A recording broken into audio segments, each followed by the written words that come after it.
இது வந்து CA ஃபைனலோட FR mini series இருக்குல்ல, அதில் ஒரு கொஸ்டின் ஆன்சர் பேட்டர்ன் மாதிரின்னு வச்சுக்கோங்களேன். இப்போ நான் உங்ககிட்ட 2 கொஸ்டின் கேட்க போகிறேன். அதுக்கு நீங்கள் ஆன்சர் யோசிச்சு வச்சுக்கோங்க. ஒரு சின்ன சைலன்ஸ்க்கு அப்புறம் நானே உங்களுக்கு பதிலும் சொல்லிவிடுவேன். நீங்கள் வந்து செல்ஃப் செக் பண்ணிக்கலாம். ஓகேவா? So you running a company, உங்ககிட்ட கொஞ்சம் சர்ப்ளஸ் ஃபண்ட் இருக்குது.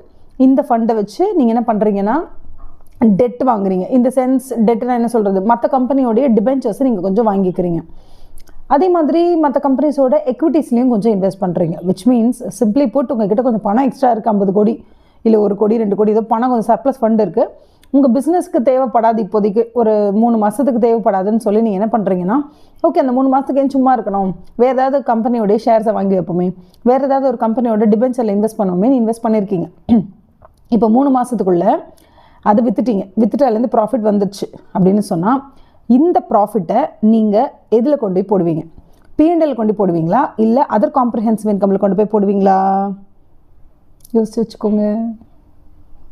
த answer is you will put it in P&L.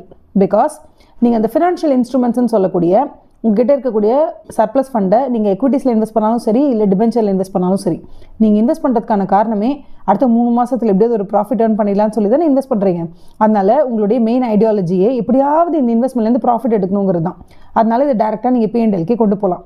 ஒருவேளை மார்ச் 31 அன்னைக்கு இயர் எண்டிங்கில் க்ளோஸ் பண்ணும்போது அந்த 3 மாதம் என்ன முடியல, நீங்கள் வாங்கினதே மார்ச் 1ஆம் தேதி தான் வாங்கியிருக்கீங்க, மார்ச் 31ஆம் தேதி நீங்கள் விற்கவே இல்லை.